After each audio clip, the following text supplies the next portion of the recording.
The alien ship Nexus Prime moved slowly through the dark space near the Kepler system. Its crew of tall, insect-like beings worked quietly at their stations. These were the Zeltharians, a peaceful race that spent most of their time studying the universe around them. Dr. Vextala stood at the main scanner, her forearms moving across the controls with practiced ease. Her large compound eyes reflected the blue light from the screens. She had been searching this area for 3 days, looking for old ships and space debris to study. "Captain," she called out in her clicking voice, "I am detecting something unusual." Captain Mordic walked over on his 6 legs. Like all Zeltharians, he was nearly 8 feet tall with a thin body covered in a hard shell. His wings buzzed softly behind him as he moved. "What have you found?" he asked. "A ship," Vextala replied, pointing at the screen. "Very old. The design matches human construction from their colonial period." The captain's antennae twitched with interest. Humans were extinct now, their homeworld destroyed over a century ago. Any human artifacts were valuable for research. "Bring us closer," he ordered. The Nexus Prime approached the derelict vessel. It was massive, nearly 2 miles long but clearly damaged. Huge holes showed where meteor impacts had torn through the hull. The ship spun slowly in the vacuum of space, dead and silent. "The markings say New Frontier," Vextala reported. "It appears to be a colony ship. Built around Earth, year 2157. "Any life signs?" asked the captain. Vextala's scanner made soft beeping sounds as she worked. "The ship is mostly dead, but I am detecting some power sources. It's very faint." "Captain." "There appears to be a section of the ship that still has power." The captain thought for a moment. Human technology was primitive compared to theirs, but it was also incredibly durable. If any part of this ship was still working after 2 centuries in space, it would be worth investigating. "Prepare a boarding team," he decided. "Full environmental suits. We do not know what we might find." 2 hours later, a small group of Zeltharians floated through the broken hull of the human ship. Their suits glowed with soft light cutting through the darkness inside. The ship was a tomb of frozen corridors and shattered rooms. Dr. Kethmira, the ship's biologist, scanned the area with her instruments. "The human remains are well preserved," she reported. "The cold has kept them from decay." They moved deeper into the ship, following the faint power readings. The human vessel was strange to them. Everything was built for creatures much smaller than themselves. The doorways were low, the corridors narrow. "Here," said Vextala, stopping at a heavy door. "The power source is beyond this barrier." They cut through the door with their tools. Beyond it was a room filled with strange cylindrical containers. Each one was about 7 feet long and 3 feet wide. "Oh." Frost covered their surfaces. "Cryogenic pods," Kethmira said with excitement. "The humans used these to sleep during long space voyages." "Ow." Most of the pods were dark and dead, but one still glowed with a faint blue light. Its systems hummed quietly in the silence. "This one is still active," Vextala whispered. "After all this time, it still functions." They gathered around the pod and looked through its frosted window. Inside was a human male, perfectly preserved. He looked to be in his 30s, with dark hair and a strong build. His face was peaceful, as if he was simply sleeping. "Incredible," said Kethmira. "A living human, the last of his species." Captain Mordic had joined them in the derelict ship. He stared at the sleeping human with wonder. "Can we wake him safely?" "Believe so," Kethmira replied. "The pod systems are still maintaining his life functions. If we transport him to our medical bay, we should be able to revive him." "Do it," the captain ordered. "This discovery will change everything we know about human biology." They carefully moved the cryogenic pod to their ship. In the advanced medical bay of the Nexus Prime, Kethmira began the long process of bringing the human back to life. It took 6 hours of careful work, slowly raising his body temperature and restarting his systems. Finally, the human's eyes opened. Jake Morrison woke up confused and disoriented. The last thing he remembered was entering the cryogenic pod on the New Frontier, preparing for the long journey to the Kepler colony. Now he found himself staring up at the strangest creatures he had ever seen. The beings around him were tall and thin, with hard shells covering their bodies. They had 4 arms each and large, multifaceted eyes that looked like those of insects. One of them was speaking, but the sounds were just clicks and buzzes. "Do not be afraid," came a voice in perfect English. Jake looked around and saw a small device on the wall.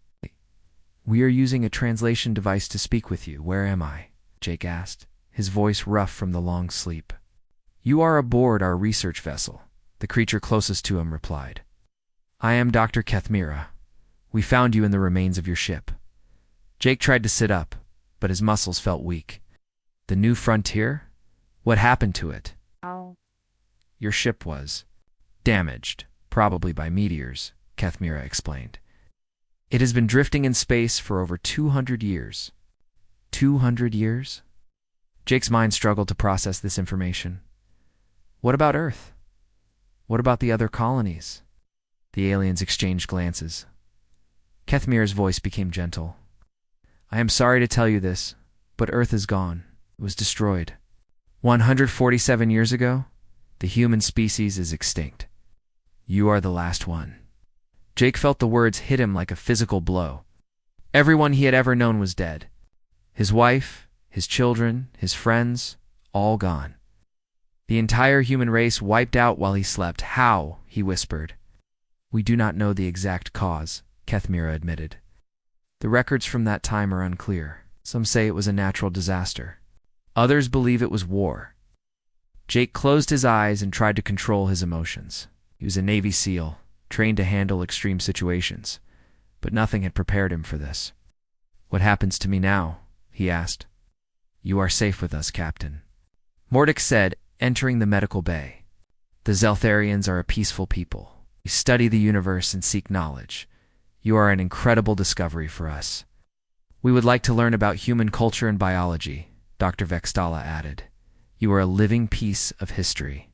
Jake looked around at the alien faces surrounding him. They seemed kind enough, but he was now completely alone in the universe. The last human in a galaxy full of strangers. "Oh, I need time to think," he said. "Of course," Kethmira replied. "We have prepared quarters for you. Take all the time you need." They helped Jake to his feet and led him through the ship. The corridors were too tall for him, built for creatures much larger than humans. Everything felt alien and wrong.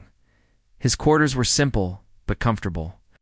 The aliens had tried to make them suitable for a human, with furniture closer to his size. There was even a window looking out into space. Jake sat on the bed and stared out at the stars. Somewhere out there had been Earth, his home. Now, there was nothing but empty space where his world used to be. He was the last human in the universe, and he had no idea what to do about it. But Jake Morrison was not just any human. He was a former Navy SEAL, a systems engineer, and a survivor. And as he sat in that alien room, a plan began to form in his mind. The aliens thought humans were extinct. They thought he was just a relic to be studied. They were about to learn how wrong they were. Jake Morrison had been awake for 3 days now. Every day brought new tests and questions. Dr. Kethmira sat across from him in what they called the evaluation room. She held a strange device that glowed softly as it recorded their conversation. "Tell me about your childhood on Earth," she said in her clicking voice. Jake had answered this question before, but he was patient. "I grew up in Colorado. My father was a mechanic. My mother was a teacher. I liked to take things apart and put them back together." "Even as a child, you were interested in how things work?" "Yes. I built my first radio when I was 8 years old." Kethmira made notes on her device. Jake noticed she always seemed surprised by his answers, even though he thought they were normal. "What did you do before joining the colony mission?" she asked. "I was in the military. Navy SEALs. After that, I worked as a systems engineer for spacecraft, SEALs." Kethmira tilted her insect-like head. "What is this?" Jake explained about special forces training, underwater operations and combat missions. As he spoke, he watched Kethmira's large eyes grow wider. "You were trained for warfare?" she asked. "Among other things. We also did rescue missions, protective details, and technical operations." Kathmira was quiet for a long moment. Finally, she said, "Humans were warriors. Some of us. But we were also doctors, teachers, artists, scientists. We were everything." After the interview, Jake was taken to the medical bay for more tests. Dr. Vextala ran scanners over his body while he lay on the examination table. "Your muscle density is remarkable," she said. "It's much higher than our estimates from human remains." "I stayed in shape," Jake replied simply. "Your bone structure is also unusual, very dense, very strong, and your reflexes." She paused. "Yesterday, when I accidentally dropped my scanner, you caught it before it hit the floor. The speed of your reaction was impossible according to our data." Jake shrugged. "Fast reflexes kept me alive in my old job." What Jake didn't tell them was that he was holding back. Years of training had taught him to assess threats and hide his capabilities until needed. These aliens seemed friendly, but he was still a prisoner. Jake was walking through the ship when he heard a strange grinding noise coming from behind a wall panel. He stopped and listened. Carefully, "Something wrong with the navigation array?" he heard one of the crew members say to another. "Third time this month. Chief engineer says it cannot be fixed." Jake knocked on the panel. A young Zeltharian opened it and looked down at him with surprise. "Human, Jake. You should not be in this area. I heard you talking about navigation problems. Mind if I take a look?" The alien, whose name was Texfer, looked uncertain. "You know about navigation systems? I might be able to help." Texfer thought for a moment, then stepped aside. "I suppose it cannot hurt. We're going to replace the entire array anyway." Jake squeezed into the maintenance space. The navigation system was a complex array of crystals and energy conduits that made no immediate sense to him. But as he studied it, patterns began to emerge. "The problem is here," he said after a few minutes, pointing to a cluster of dim crystals. "This section is trying to process too much data at once. The system is integrated. To repair one part, we would need to rebuild everything." Jake studied the system for another hour. Then he asked for some basic tools. Texfer brought him what he needed, more out of curiosity than hope. Jake began making small adjustments. He rerouted some of the energy flows and bypassed damaged circuits. It wasn't elegant by Zeltharian standards, but it worked. "Try it now," he said. Texfer activated the system. The crystals glowed brightly, and the grinding noise stopped. The navigation display showed clear, steady readings for the first time in weeks. "Impossible," Texfer whispered. "How did you do this?" "Sometimes you don't need to rebuild everything. Sometimes you just need to think differently about the problem." Word of Jake's repair work spread quickly through the ship. Soon, other crew members were bringing him broken equipment. A malfunctioning air recycler, a damaged scanner. Their systems were incredibly advanced, but also incredibly complex. Jake realized were different. They were used to making do with less than perfect equipment. Were good at improvising and finding simple solutions to complex problems. "Captain." Mordic came to see Jake on the 7th day. Found him in the engineering section, working on a power distribution node that had been acting up for months. "The crew tells me you have been very helpful," the captain said. Jake looked up from his work. "Just trying to stay busy. Chief Engineer Colmeck says you understand our technology better than some of our trained specialists. How is this possible?" Jake thought about how to answer. "Your technology is very advanced, but the basic principles are the same as human technology. Energy flows, circuit logic, mechanical systems. Once you understand the principles, you can work with any implementation. But you learn this in just 1 week. Our engineers trained for years. Maybe we think about problems differently." The captain was quiet for a moment. "Dr. Kethmir wants to run more tests on you. Cognitive evaluations, intelligence assessments." "It helps your research," Jake said, though he wasn't enthusiastic about more tests. "There is something else." The crew is beginning to talk.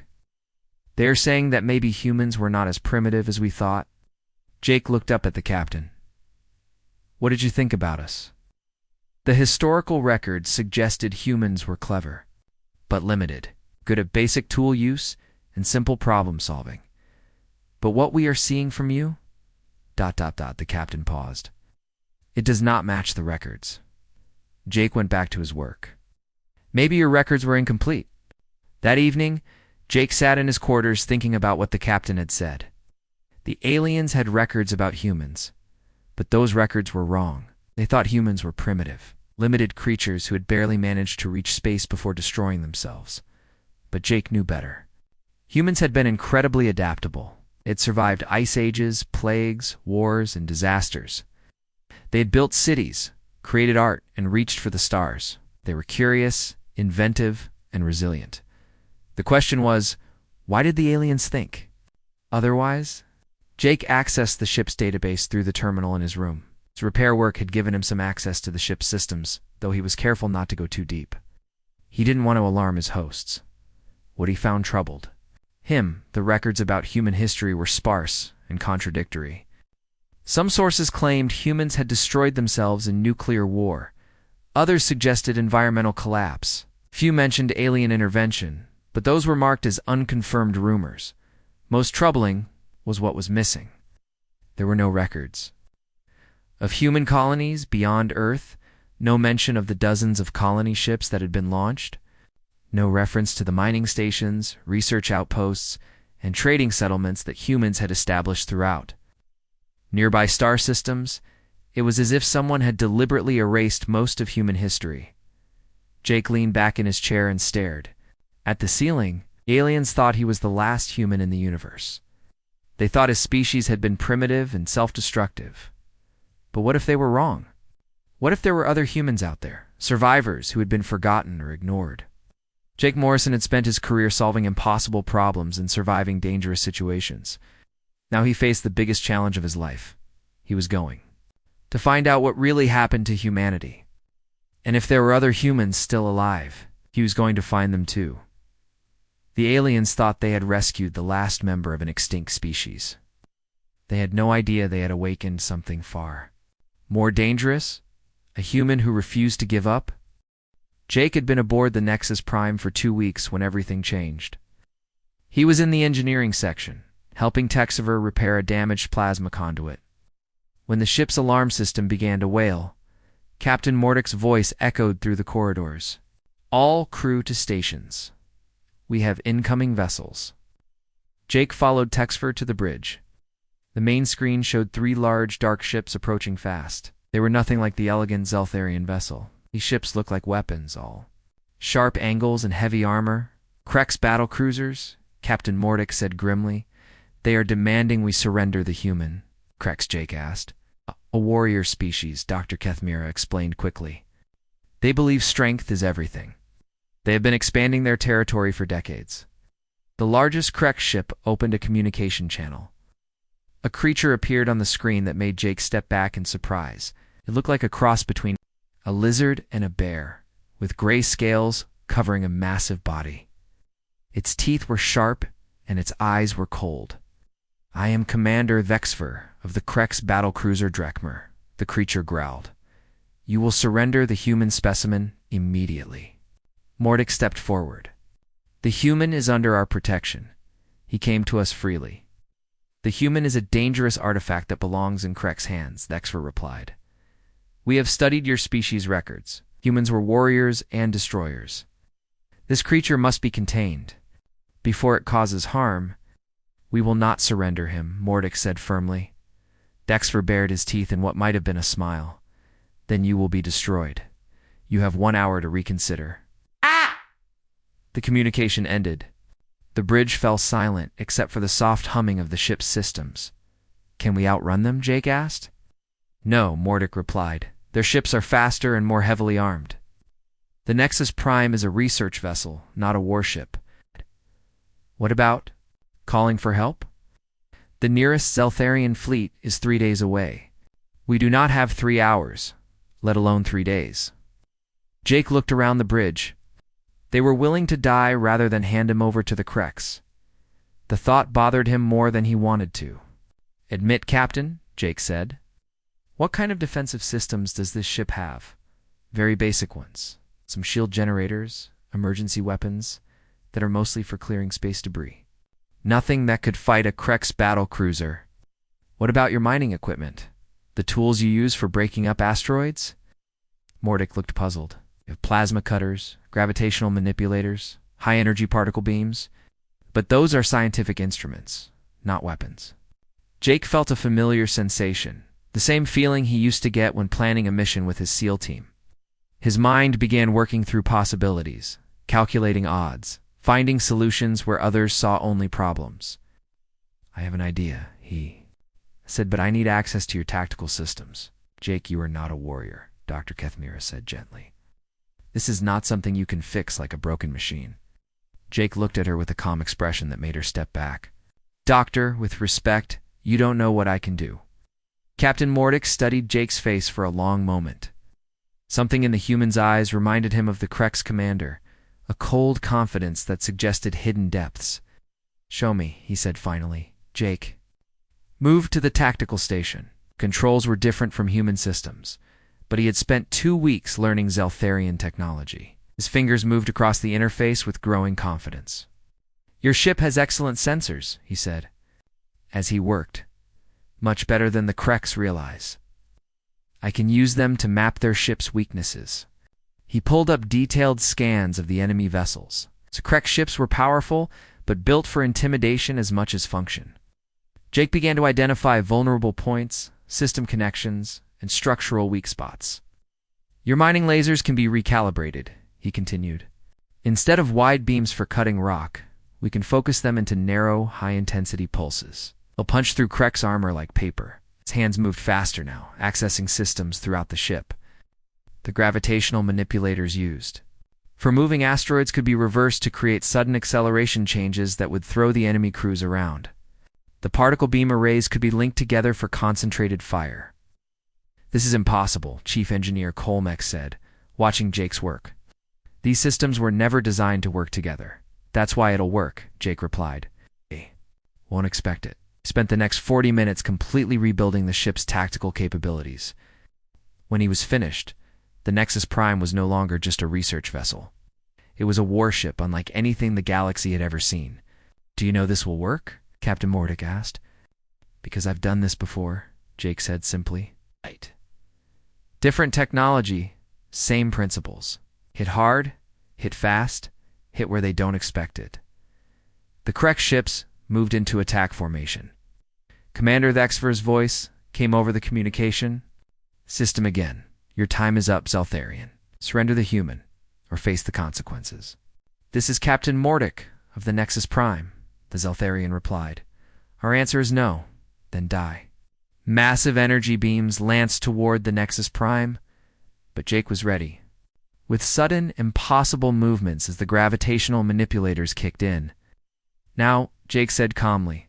The modified mining lasers fired in perfect sequence. 3 focused beams struck the lead Krek's ship's engine section. The armor that should have deflected the attack melted like ice under a blowtorch. The Krek's ship lurched as its engines exploded. Gosh. It began spinning out of control, crashing into one of its companion vessels. "Impossible," Commander Thexver roared over the communication channel. "How are you doing this?" Jake didn't answer. He was too busy coordinating the ship's new weapon systems. The particle beam arrays fired next, striking critical points on the remaining Krek's vessel. Systems overloaded and shut down throughout the enemy ship. Within minutes, 2 of the 3 Krek's ships were disabled and drifting. The third was trying to retreat, but Jake had anticipated that too. He had used the ship's sensors to map the local gravitational fields. A precisely timed pulse from the gravitational manipulators sent the fleeing ship tumbling toward a nearby asteroid. "Status report," Captain Mordick called out. "All enemy vessels disabled or retreating," reported the tactical officer, his voice filled with disbelief. "No damage to our ship." The bridge was silent. The entire engagement had lasted less than 10 minutes. 3 heavily armed Krek's battlecruisers had been defeated by a single research vessel, but Jake wasn't finished. He accessed the Krek's communication systems and began downloading their databases. Military codes, fleet positions, strategic plans, all of it flowed into the Nexus Prime's computers. "What are you doing now?" Dr. Vextala asked. "Intelligence gathering," Jake replied. "If we're going to survive, we need to know what else is out there." As the data flowed in, Jake's expression grew darker. The Krex Empire was larger than the Zeltharians had realized. They had been building up for a major offensive against the peaceful species of the galaxy, but now Jake had their plans. Importantly, he had their communication codes and fleet positions. Commander Vex Verse, battered ship, managed to restore partial communications. His image appeared on the screen, his scaled face twisted with rage and confusion. "What are you?" he demanded. "No research vessel should have such capabilities." Jake stepped forward so the Krex commander could see him clearly. "I'm human," he said simply. "And you just made a very big mistake." He cut the communication and turned to Captain Mordick. "We need to talk. All of us. Because what just happened here is going to change everything." The Zeltharian crew stared at Jake with new eyes. Their broken equipment was something else entirely. He was a strategist, a warrior, and a force they had never imagined. Dr. Kethmira whispered what they were all thinking. What have we awakened? The news of the humans' victory over the Krex battle fleet spread across the galaxy faster than anyone expected. Within hours. Communication networks were buzzing with reports of the impossible battle. Captain Mordick stood in his private quarters. With Jake, watching the flood of incoming messages on his personal screen, reports from Zeltharian colonies, trading posts, and research stations all told the same story. Everyone wanted to know about the human who had defeated 3 Krex warships. "This is not good," Mordick said, his antennae twitching with worry. "The Krex will want revenge. They will send more ships." Jake nodded, but he seemed more interested in the data he had stolen from the Krex computers. They're planning something big, a massive offensive against the Zeltharian colonies in the Outer Rim. But that's not what bothers me. "What do you mean?" "Hey." Jake pointed to a section of the Krex intelligence files. "Look at this. They Have detailed information about human military, tactics, weapon designs, and strategic thinking. How do they know so much about a supposedly extinct species?" Before Mordick could answer, the ship's communication system activated. But this time, the caller was not Krex or Zeltharian. The voice that spoke was unlike anything Jake had heard before, like wind chimes mixed with electronic static. "Captain Mordick of the Nexus Prime. This is Consciousness Zethera of the Vorth Collective. We request immediate communication with the human entity." The captain's shell went pale. "The Vorth," he whispered. "They never contact anyone directly." "Who are the Vorth?" Jake asked. "Energy beings. Very old, very powerful. They exist in a different state of matter than the rest of us. Now most people believe they are just legends." The communication system activated again. "Human Jake Morrison. We know your name. We know your species. We must speak." Jake looked at Captain Mordick, who nodded nervously. "Accept the communication," Jake said. The screen flickered and changed. Instead of a normal image, it showed swirling patterns of light and energy. The patterns moved and shifted as the Vorth spoke. "Human Morrison, your awakening has created significant disruption in the galactic order. We must discuss this matter." "You seem to know a lot about me," Jake replied. "More than my hosts do. We know about your species because we have encountered humans before, long ago when your people first reached beyond your solar system." Jake felt his heart rate increase. "When? Where?" 237 years ago, human exploratory vessels entered the Vega system. We observed them, studied them, classified them. The patterns on the screen shifted to show what looked like human spacecraft, primitive compared to current alien technology, but clearly recognizable. "We designated humans as a Category Omega species," the Vorth continued. "Extreme caution required. Potential threat to galactic stability." "Threat?" Captain Mordick asked. But humans were a peaceful species. Their records show no major conflicts with other races. The energy patterns pulsed with what might have been amusement. "Captain Mordick, your people have been studying incomplete records. The true history of the human species was classified and restricted long ago." Jake stepped closer to the screen. "What do you mean? What really happened to Earth?" "Your planet was not destroyed by natural disaster or internal conflict, Human Morrison. It was eliminated by the Galactic Council as a preventive measure. Words hit Jake like a physical blow. You're saying Earth was murdered? The decision was made by representatives of 12 major species, including early Zeltharian and Krex governments. Humans were developing too quickly, expanding too aggressively. Your species showed signs of becoming a dominant force in the galaxy. Jake's hands clenched into fists. So you killed an entire planet? Not us. We voted against the action. But we were outnumbered. The other species feared what humans might become. Captain Mordic was staring at the screen in horror. What? This is not possible. The Zeltharian government would never agree to genocide. Your current government would not, the Vorth agreed. But governments change. The Zeltharians who made that decision are long dead. The current leadership does not even know the truth. Jake's mind was racing. The colony ships. There were dozens of them launched before Earth was destroyed. What happened to them? Some were intercepted and destroyed. Others were allowed to reach their destinations but were monitored closely. When the colonies failed to establish contact with Earth, most assumed the home world had suffered some catastrophe. Some survived then. Yes. Small groups scattered across the galaxy. Most have no idea that Earth was deliberately destroyed. They believe they are the last remnants of a failed civilization. Jake turned away from the screen, trying to process what he was hearing. His entire species had been victims of a conspiracy that spanned centuries. Earth hadn't fallen to war or disaster. It had been murdered by the very civilizations that now claim to be peaceful. Why are you telling me this? He asked finally. Because your recent actions have changed the situation. The defeat of the Krex battle fleet has proven that humans are indeed as dangerous as we predicted. The galactic powers will soon realize that the human threat was not eliminated as they believed. And they will attempt to finish what they started. Every human colony, every survivor, every trace of your species will be targeted for elimination. Jake turned back to the screen. How many of us are left? Our estimates suggest between 50 and 100,000 humans scattered across 47 star systems.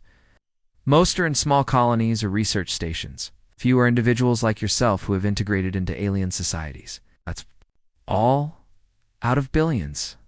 The genocide was very thorough, Human Morrison. Your species was reduced to a tiny fraction of its former size. Jake was quiet for a long moment. When he spoke again, his voice was cold and controlled. What do you want from me? We want to prevent a second genocide. The other species believe they eliminated the human threat. If they discover the truth, they will finish the job. So you want me to hide? Pretend to be the last human and keep quiet? That would be the safe choice. Jake looked at Captain Mordic, who was still staring at the screen in shock. The Zeltharian had risked his life too.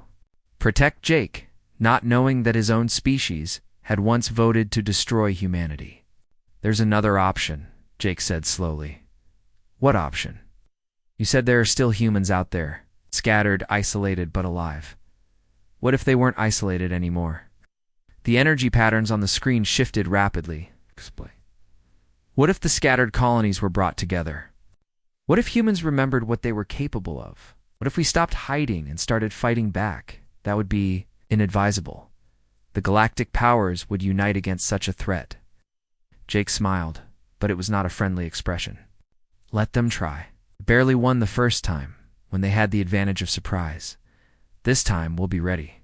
Billions of my people already died.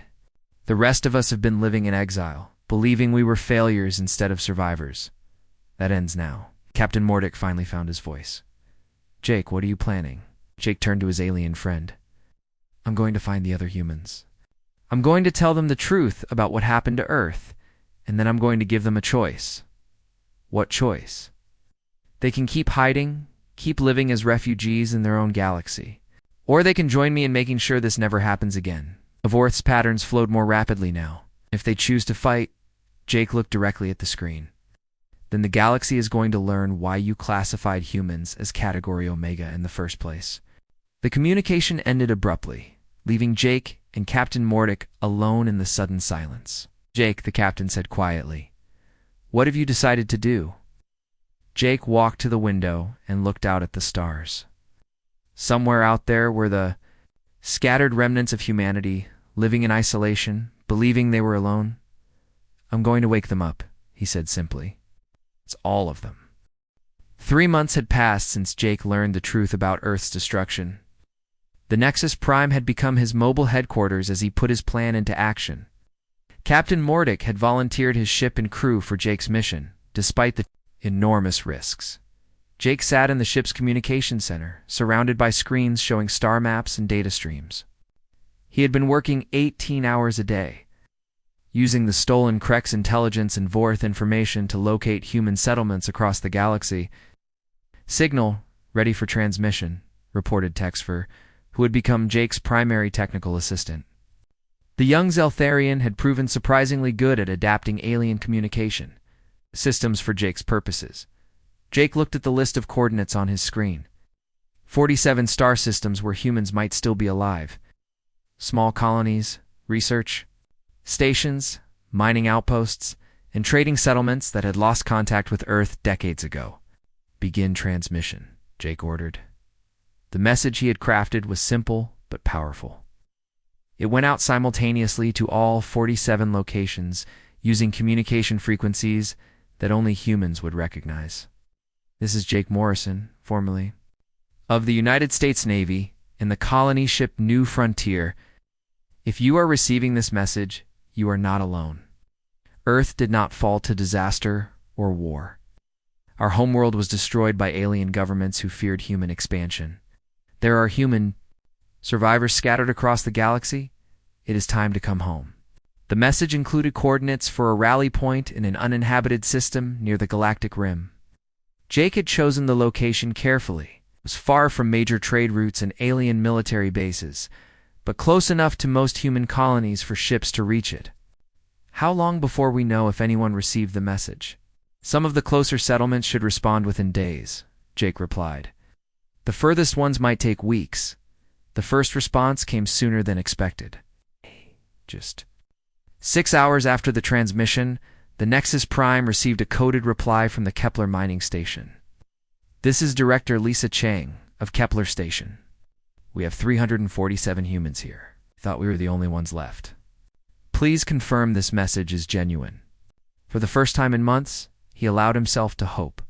Over the next 2 weeks, responses flooded in from across the galaxy. The Augustine Research Colony reported 800 humans. The Frontier Trading Post had 12 families. The Deep Space Monitor Station Alpha had a crew of 60. Some messages brought sad news. The Titan mining operation had failed 15 years ago. The New Geneva colony had been abandoned after a plague. But most brought hope. Humans were alive, scattered, but surviving. The most surprising response came from the edge of the galaxy. "This is Admiral Susan Blake of the Human Resistance Fleet. We have been fighting the good fight for 50 years. We have ships, weapons, and 15,000 personnel. A human military force had been operating in secret for decades. Humans were still alive across the galaxy. Most were in small groups, but some colonies had grown over the decades. They had not been idle. The Augustine Research Colony had developed advanced medical technology by combining human and alien knowledge. The Frontier Trading Post had established a network of contacts throughout the galactic underworld. The New Texas settlement had built a formidable defense fleet using salvaged alien technology. 3 weeks after his first transmission, Jake sent out coordinates for the rally point. The response was immediate and overwhelming. Ships began arriving at the designated system within days. Some were sleek alien vessels that had been captured or bought. Watched from the bridge of the Nexus Prime as the fleet assembled. Captain Mordick stood beside him, his antennae twitching with amazement. "I count over 200 ships," the Zeltharian said. Jake replied. The largest vessel to arrive was Admiral Blake's flagship, the Phoenix Rising. It was a massive battleship built from the hull of an old human colony transport, but bristling with weapons and armor that had been added over decades of warfare. Admiral Blake herself was a surprise. She was a woman in her 70s, gray-haired but sharp-eyed. With the bearing of someone who had spent her life in command, She came aboard the Nexus Prime with a small escort of officers. "Morrison," she said, looking Jake up and down. "I was expecting someone older." Blake's expression grew serious. "The alien governments think they finished us off, and territory while ignoring the scattered human colonies, but that's changing." "What do you mean?" "Your little victory over the Krex has stirred things up. Intelligence reports suggest the major powers are starting to take notice of human activity again. We estimate 6 months before they realize we're organizing." Jake nodded. "Then we have 6 months to prepare." "Prepare for what? All-out war? If necessary? But I have something else in mind first." Jake led Admiral Blake and her officers to the main conference room, where he had set up his planning center. The walls were covered with star charts, intelligence, reports, and tactical analyses. "The alien governments destroyed Earth because they feared human expansion," Jake began. "They thought they could eliminate the threat by removing our homeworld and scattering the survivors." "They were wrong," Blake said grimly. "Exactly. But they don't know that yet. What if we could convince them that trying to eliminate humanity was a mistake? How? We demonstrate that humans are not the threat they thought we were. We're something much worse." Over the next hour, Jake outlined his plan. Instead of hiding or running, the human fleet would announce itself to the galaxy. They would make it clear that humanity had survived and grown stronger during their exile. But more importantly, humanity could be an enemy using their advanced hybrid technology and superior tactics to destabilize the entire galactic order. Or they could be partners in building a better galaxy where no species would ever again face extinction. Admiral Blake admitted, "But it might work. Aliens have been fighting each other for decades. They're tired of war. The key is to make them more afraid of fighting us than of accepting us," Jake said. As the human fleet continued to grow, Jake began the next phase of his plan. Send a message to every major alien government in the galaxy. "This is Jake Morrison, speaking for the Human Resurgence Fleet. We are the survivors of Earth. The descendants of the colonies you thought you had eliminated. We have returned not for revenge, but for justice. The age of genocide is over. Age of cooperation begins now." The response was immediate chaos. Emergency sessions were called in alien government centers across the galaxy. Military fleets were mobilized. Communication networks buzzed with panicked discussions. But Jake was ready. As alien warships moved toward the human rally point, they found something unexpected. The human fleet had vanished, scattered to predetermined positions throughout the galaxy. What followed was not a battle, but a demonstration. Human ships appeared at strategic locations across alien space. They didn't attack, but they made their presence known. A small human vessel suddenly appeared in orbit around the Zeltharian capital world. Another materialized next to a major Krex military base. A third was detected inside the supposedly impregnable Vorth energy fields. The message was clear. Humans could go anywhere, strike anywhere, and the alien governments could not stop them. But along with the demonstration of power came an offer of peace. Jake's final transmission went out to every world in the galaxy. "We have no desire for conquest or revenge. We seek only recognition and respect. Humanity will take its place among the galactic powers, not as conquerors, but as equals. Those who accept this new reality will find us valuable allies. Those who do not will discover why the galaxy once classified us as Category Omega." Jake stood on the bridge of his new flagship, looking out at the stars that had once seemed so hostile. The scattered humans were scattered no more. It found each other, found their strength, and found their place in the galaxy. The last human had become the first of a new human renaissance, and the galaxy would never be the same.